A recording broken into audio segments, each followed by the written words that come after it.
Sa conférence s'intitule « Le droit d'habiter l'histoire, le patrimoine religieux et l'identité québécoise ». Monsieur Bock-Côté, bienvenue.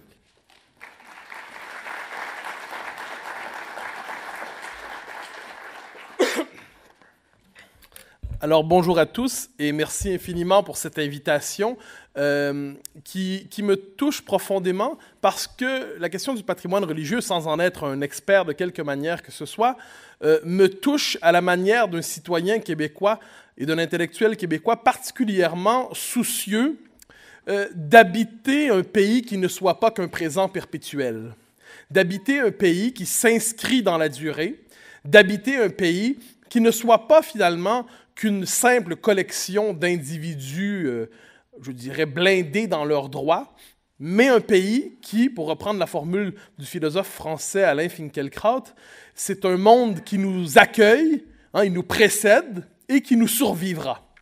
Donc la question du patrimoine religieux, je l'aborderai devant vous aujourd'hui avec ce souci de la transmission, avec ce souci de m'inscrire, avec ce souci que nous nous inscrivions tous dans un monde qui a du sens, un monde qui nous est donné, un monde qui nous est donné en héritage, et avec le souci de faire de cet héritage quelque chose de beau, d'être capable de le transmettre tout en lui rendant justice. Je le dis aussi à partir d'une sensibilité personnelle. Il m'arrive souvent, moins souvent que Monsieur le ministre, très certainement, mais il m'arrive souvent de me promener à travers le Québec, dans les villes, les villages, et ainsi de suite, dans le cadre de conférences, dans le cadre de différentes activités intellectuelles. Et chaque fois que j'arrive dans un village ou une ville, pour peu que j'en ai l'occasion, j'ai toujours le souci d'aller visiter d'abord l'église et le cimetière. L'église et le cimetière, pourquoi? Eh bien, tout simplement parce qu'on arrive là, c'est la manière de voir comment cette chose étrange, mais bien vivante qu'est l'identité québécoise, s'est inscrite un jour dans ce lieu, dans cet environnement, pour laisser une trace, pour, d'une certaine manière, nous connecter avec le monde plus vaste. Et donc, j'arrive chaque fois dans ces villes, villages, je veux voir, dans la mesure où la porte est ouverte, j'entre dans l'église, ce n'est pas toujours le cas, mais j'ai toujours ce grand bonheur d'entrer dans l'église, de marcher dans le cimetière, avec toujours ce sentiment, un mélange à la fois de gratitude et de plénitude, qu'on se sent alors participant d'une histoire qui nous dépasse. On arrive, on se sent à la manière d'un moment. C'est-à-dire, nous ne sommes plus à la manière de petits modernes qui se prennent pour de petits dieux, c'est-à-dire le monde commence avec moi et finira avec moi. Eh bien non, pas du tout. Lorsqu'on met les pieds dans une église, lorsqu'on marche dans un cimetière, c'est une occasion de se rappeler tout simplement, pardonnez-moi, que le monde ne commence pas avec nous et ne terminera pas avec nous. Et de ce point de vue, par rapport au monde, notre travail, pour reprendre la formule de la philosophe française Chantal Delsol, est un travail de jardinier.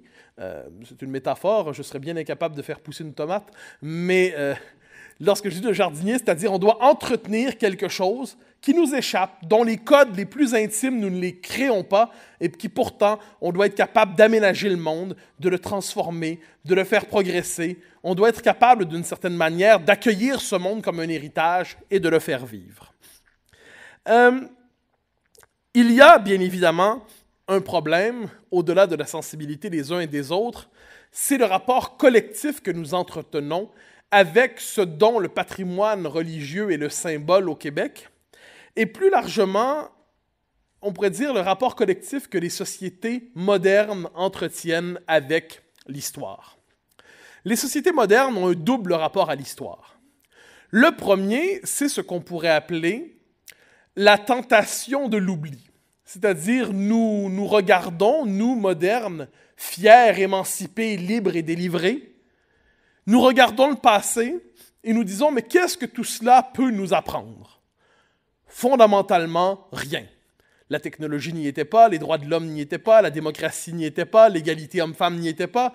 Qu'est-ce qu'un monde qui n'est pas éclairé par nos propres lumières peut-il nous apprendre? Devant cela, nous avons la tentation du grand oubli et certainement de l'ingratitude.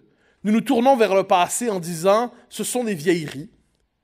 Peut-être peuvent-elles intéresser les esprits passionnés d'archéologie, mais nous, modernes, ne devons rien à ce monde ancien.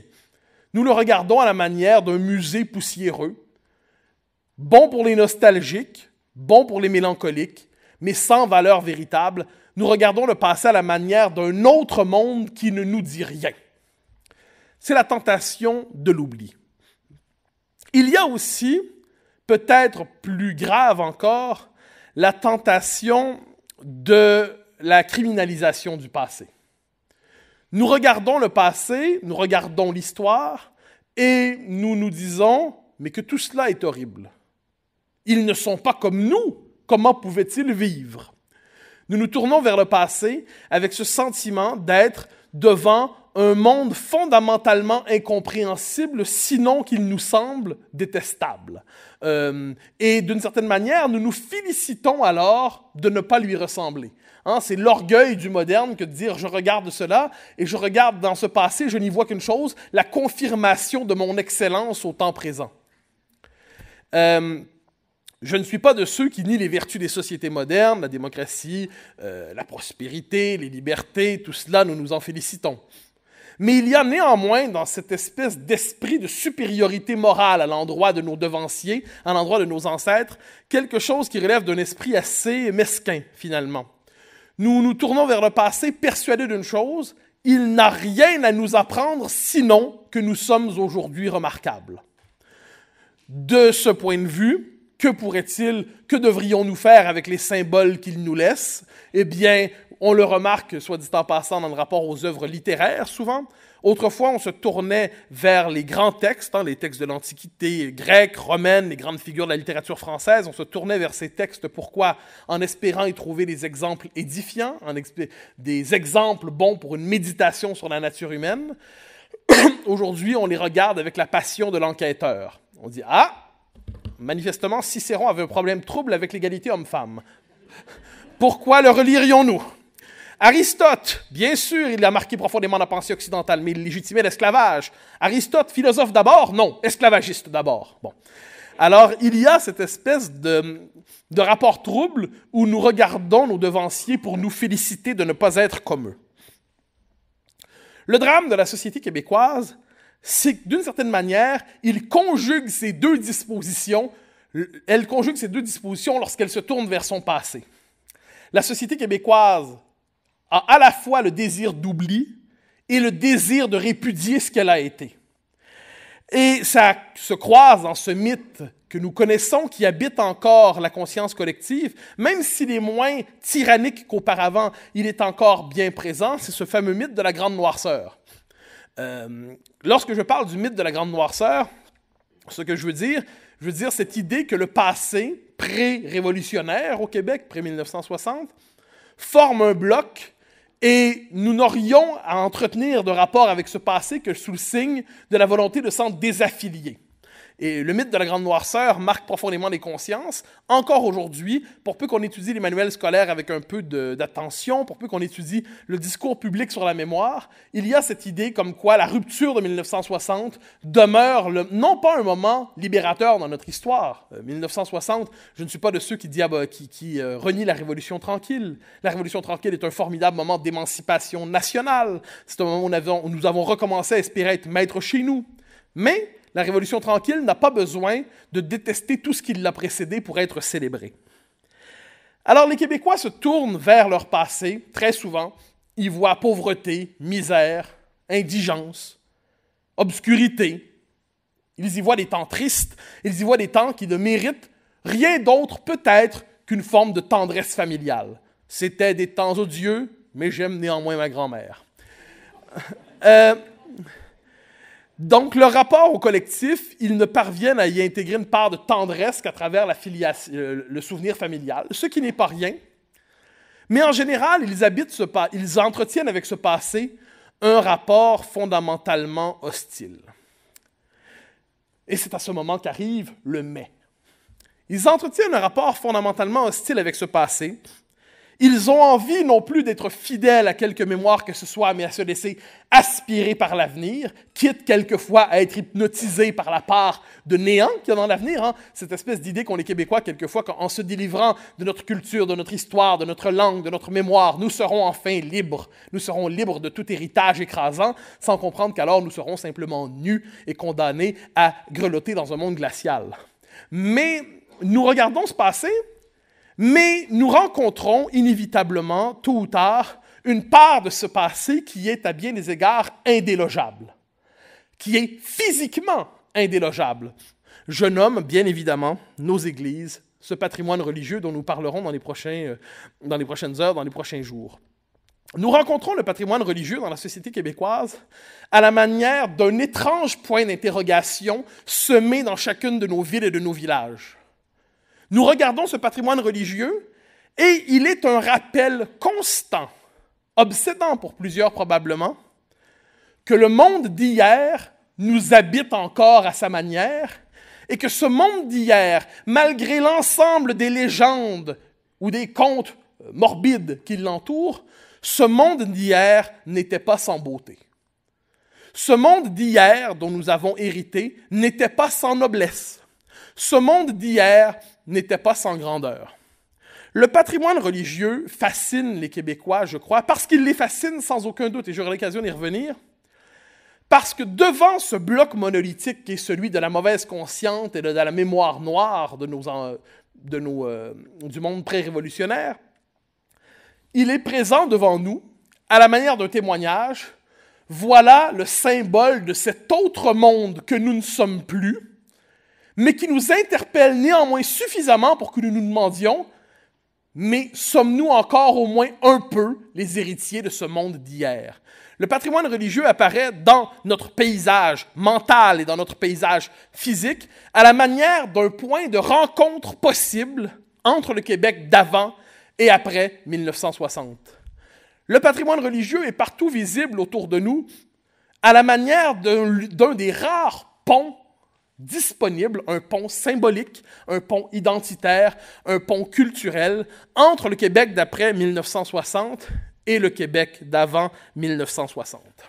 Alors évidemment, pardonnez-moi, je prête à ce Québécois ordinaire qui sort de chez lui, qui voit son église et qui est soudainement marqué par ce grand étonnement probablement des pensées plus nombreuses qu'il n'a au jour le jour. Probablement qu'il se dit dans sa ville, son village ou son quartier, « Ah, mais c'est quand même beau. Et tant qu'à se marier quelque part, aussi bien se marier à l'église plutôt qu'au centre d'achat. Tant qu'à se faire enterrer quelque part, pourquoi ne pas se faire enterrer au cimetière plutôt qu'en dessous de l'autoroute? » Qu'est-ce que on pourrait dire, le Québécois ordinaire aperçoit lorsqu'il prend la peine de réfléchir à cette présence partout visible des églises dans nos vies? Eh bien, c'est une manière d'aborder son passé comme peuple, autrement que sous le signe de la pénitence, autrement que sous le signe de l'oubli, et peut-être sous le signe d'une forme de gratitude. Une forme de gratitude, c'est-à-dire se tournant vers ces églises, il comprend qu'elles interpellent une part de lui qui n'est peut-être pas sollicitée par notre modernité frénétique, mais qui est néanmoins indispensable au cœur de l'homme, à l'âme de l'homme. J'aime dire souvent que les Québécois voudraient-ils chasser l'Église complètement de leur vie, qu'ils seraient placés devant un problème grave, le fait que nous ayons dépeuplé le paradis au grand complet pour nommer nos rues. Moi, ça me fascine toujours. Je découvre des nouveaux saints au paradis régulièrement, dont je n'ai pas la moindre idée de l'identité. Saint-Octave, Saint-Ci, Saint-Ça, Sainte-Cécile. Qui était Sainte-Cécile? Bon, j'en ai aucune idée, mais je sais qu'une rue porte son nom. Alors, ce qui est intéressant avec ça, c'est de voir que les ressources symboliques dont nous avons fait usage pour nommer notre pays, pour le construire, pour le mettre en scène, pour lui donner une certaine ampleur architecturale, les ressources symboliques auxquelles nous avons vers lesquelles nous nous sommes tournés étaient intimement liées à ce qui était autrefois ici notre tradition catholique, notre mémoire catholique. Qu'est-ce que ce paysage architectural peut nous dire sur nous-mêmes aujourd'hui? D'une certaine manière, on peut dire que la question du patrimoine religieux est intéressante parce qu'elle interpelle l'idée que nous nous faisons de l'être humain. Vous me pardonnerez pendant un court instant d'être un peu philosophe, mais j'essaierai de l'être de la manière la plus concrète possible. La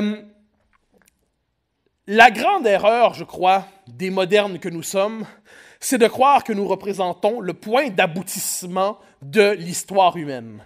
Nous avons l'impression que l'être humain s'exprime aujourd'hui, en notre époque, dans toute sa grandeur, dans toute sa splendeur, et qu'il épuise ses vertus et ses grandeurs dans notre temps.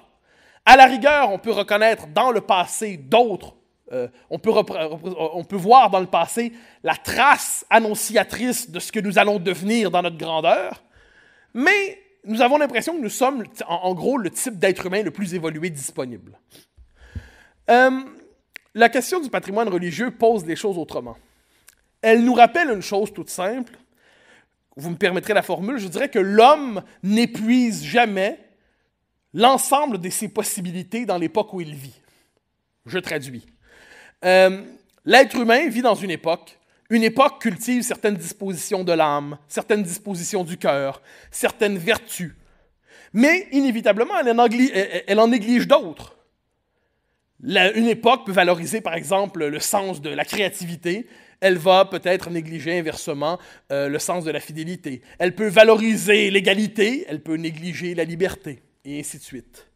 Eh bien, je dirais que le patrimoine religieux, partout visible, partout présent dans nos sociétés, est une manière de nous rappeler un ancien monde, le monde d'hier, pourrait-on dire ici, un ancien monde de vertu, un ancien monde, une autre possibilité inscrite dans le cœur de l'homme, et j'ajouterais une autre possibilité inscrite dans la culture québécoise.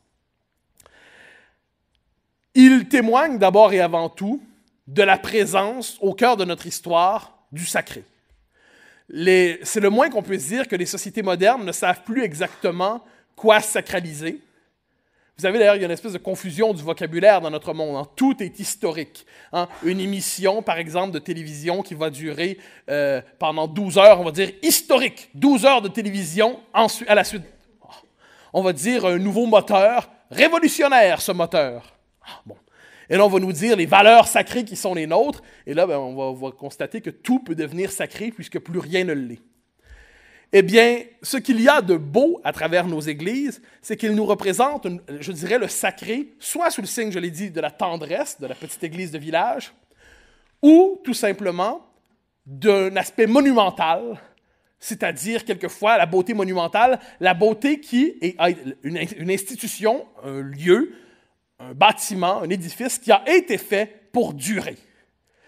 Vous savez, il y a la passion contemporaine de ce que j'appelle le monde en toc. Le monde en toc, le monde artificiel, c'est-à-dire on bâtit quelque chose pour être capable de le débâtir le lendemain. On ne veut surtout pas être engagé au-delà d'un certain temps parce que nous construisons. Nous avons cette idée de la table rase, du monde jetable, du monde renouvelable. Eh bien, l'idée de cette Église qui est là depuis le 19e siècle, c'est le contraire du monde en toc, c'est le contraire du monde jetable. Elle est là, elle est présente, elle a été bâtie pour durer, elle a été bâtie pour être belle au-delà de quelques années et au-delà des modes, elle a été bâtie pour témoigner, plus encore, d'une vérité éternelle, pour peu que nous vous acceptions d'y croire. Il n'y a rien de plus étranger à l'esprit de notre temps que ce désir de durée, que ce désir d'immortalité, que ce désir d'éternité. En fait, oui, nous reportons le désir d'éternité sur nous-mêmes et nous demandons à la science de nous rendre immortels. Ça ne fonctionnera pas, mais à tout le moins, c'est ainsi que nous rêvons à l'immortalité. Le patrimoine religieux témoigne d'un autre désir d'immortalité. Nous allons semer dans le monde une beauté, nous allons semer dans le monde une telle beauté qu'elle durera, qu'elle pourra éclairer les générations qui viendront, à partir de scènes classiques, à partir d'une certaine idée de la foi, à partir d'une certaine idée de la culture. Autrement dit, nous sèmerons dans le monde, nous conjuguerons dans le monde durée et beauté. Nous délivrons d'une conception de la beauté sous le signe de la mode à tout prix et nous bâtissons quelque chose, à tout le moins nous avons bâti quelque chose qui nous apparaît aujourd'hui dans son étrangeté, qui nous pose des questions que nous ne nous posons plus, mais qui néanmoins nous interpelle intimement, interpelle le cœur des hommes. Alors, la question qu'on peut se poser à partir de là, c'est quelles sont les vertus qui sont éduquées par cette présence architecturale. Parce que l'architecture est un moyen d'éducation des peuples depuis toujours. Je dirais spontanément le sens du sacré, pour l'avoir dit. Je dirais aussi le sens de la contemplation. J'ajouterais la beauté du silence. J'ajouterais, et ça je le constate souvent lorsqu'on va dans des églises pour le baptême, mariage, et ainsi de suite, probablement que dans notre époque de sans-gêne généralisée, où tous sont invités à exprimer leur authenticité en toutes circonstances, quelles que soient les conditions, quelles que soient les circonstances, le dernier endroit où l'homme moderne conserve une petite gêne, c'est dans une église. Et de cela, nous devons remercier les églises. C'est le seul endroit qui invite l'homme à une certaine humilité. qui l'invite à regarder au-delà de son nombril vers le ciel. C'est le seul endroit où, d'une certaine manière, il se sent non pas écrasé par tant de beauté, il se sent tout simplement appelé par quelque chose qui le dépasse. Il est fascinant de voir dans les églises, souvent, lorsqu'on y met les pieds, des gens y entrent et se mettent à chuchoter. Ils ne peuvent pas s'empêcher de parler, donc ils continuent de parler, mais désormais, ils chuchotent. Je suis bouleversé par ça. Autrement dit, c'est comme si le lieu en lui-même nous incitait à renouer avec certaines vertus qui aujourd'hui sont déclassées. Je pourrais développer plus longtemps sur ces vertus. J'ajouterais peut-être, je l'ai dit tantôt, mais j'y reviens parce que c'est important, le sens de la durée. Il y a deux rapports au monde possibles, d'une certaine manière. Il y a cette idée, je le disais, de la table rase et de la reconstruction perpétuelle du monde. Le monde nous est livré, le monde nous est offert, et nous, ce qu'on voulons, c'est un monde conforme à nos désirs, conforme à nos ambitions, conforme à nos rêves. Donc, on prend le monde, on dit, nous détruirons ce qui ne nous plaît pas et on construira en fonction des besoins du moment. Ce n'est pas sans intérêt, probablement. L'homme ne doit pas se laisser enfermer dans un musée. Mais de l'autre côté, il y a cette idée du monde comme héritage. Et ce sera l'objet des prochaines minutes qui me serviront de minutes en forme de conclusion, d'une certaine manière. Il y a aujourd'hui, dans le cœur de l'homme occidental, le désir de renouer avec une certaine part d'héritage.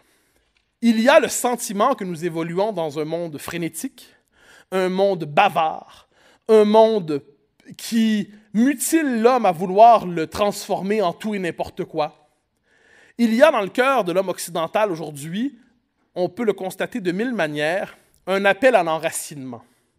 Un appel à l'enracinement, c'est-à-dire la capacité, non plus pour l'homme d'être absolument aspiré par le mouvement du monde, mais d'être enraciné dans un lieu, enraciné quelque part, d'être intégré dans un monde qui a un sens pour lui et intégré dans un monde dont il doit prendre soin. Un monde dont il doit prendre soin. Un monde qui ne se laisse pas plier au jeu des idéologies. Un monde qui, d'une certaine manière, l'invite à un peu de modestie et lui dit que sa responsabilité sur Terre n'est pas nécessairement chaque fois de s'improviser créateur de tout, mais tout simplement quelquefois d'être un héritier généreux, c'est-à-dire un héritier qui accueille le monde et qui se dit, certes, je n'ai pas à le reproduire à l'identique, mais je dois le transmettre. Partout dans le monde occidental, il y a ce désir d'enracinement, un désir d'enracinement qui pousse les hommes à redécouvrir des notions oubliées, l'autorité, la transmission, la frontière, les racines. Des termes qui, il y a quelques années encore, étaient marqués du sceau infâme de la réaction. Nous redécouvrons aujourd'hui que l'homme qui n'a pas de racines n'est pas plus libre, il est condamné à l'assèchement. L'homme qui n'a pas de frontières n'est pas plus libre, il est condamné à virevolter dans un environnement sans repère. L'homme qui n'a pas de pays n'est pas un citoyen du monde émancipé, c'est tout simplement un migrant nomade, errant, sans domicile, sans chez lui, sans endroit où dire « voilà, telle est ma maison ». Eh bien, c'est à la lumière, je crois, de ces considérations qu'il nous est possible aujourd'hui d'avoir un regard optimiste sur l'avenir du patrimoine religieux québécois. Pour peu que les Québécois décident d'entendre l'appel de l'enracinement, de se rappeler que si leur histoire connaît un moment rayonnant en 1960, elle ne commence pas en 1960. Pour peu que les Québécois décident de se réconcilier avec la mémoire d'avant, pour peu que les Québécois décident de réconcilier la vieille mémoire pugnace de l'enracinement canadien-français et la mémoire combative et affirmée du Québec moderne, pour peu que les Québécois décident de renouer avec ce qui est partout visible mais dont ils ne savent que faire, eh bien, dans cet esprit, il est possible de croire que le patrimoine religieux devienne ou redevienne le symbole de ce passé avec lequel nous devons nous réconcilier. Dès lors, vous devinez la conclusion, la vraie. Toujours, il faut emboîter une conclusion dans une autre. Vous devinez la conclusion qui termine le tout. Il y a un patrimoine religieux immense au Québec, d'une immense beauté, et c'est la responsabilité, j'entendais tantôt M. le ministre et j'en étais très heureux de l'entendre, c'est la responsabilité des pouvoirs publics que d'assumer non pas simplement la réalité actuelle de la société québécoise, mais la réalité du peuple québécois dans sa durée, dans ses élans esthétiques, dans les différentes manifestations de son esprit. Un patrimoine d'un pays, c'est riche, c'est noble, c'est diversifié. C'est la responsabilité des pouvoirs publics d'assumer cet héritage, cette mémoire, de s'assurer qu'évidemment, dans chaque communauté, on se l'approprie. Je note d'ailleurs, on le disait tantôt, de différentes manifestations de réappropriation de cet héritage à notre société. Me semble-t-il qu'on pourrait résumer tout cela d'une formule. L'homme, lorsqu'il se présente dans le monde, doit se dire « Je ne suis pas le premier homme et je ne serai pas le dernier homme. Je suis un homme dans le temps, un homme parmi les hommes, appelé à accueillir un monde, à recevoir un monde qui l'a accueilli, à l'améliorer, le conserver, le transmettre. Et le visage de cette transmission au Québec, c'est bien évidemment cette attention portée à notre patrimoine religieux. Je vous remercie.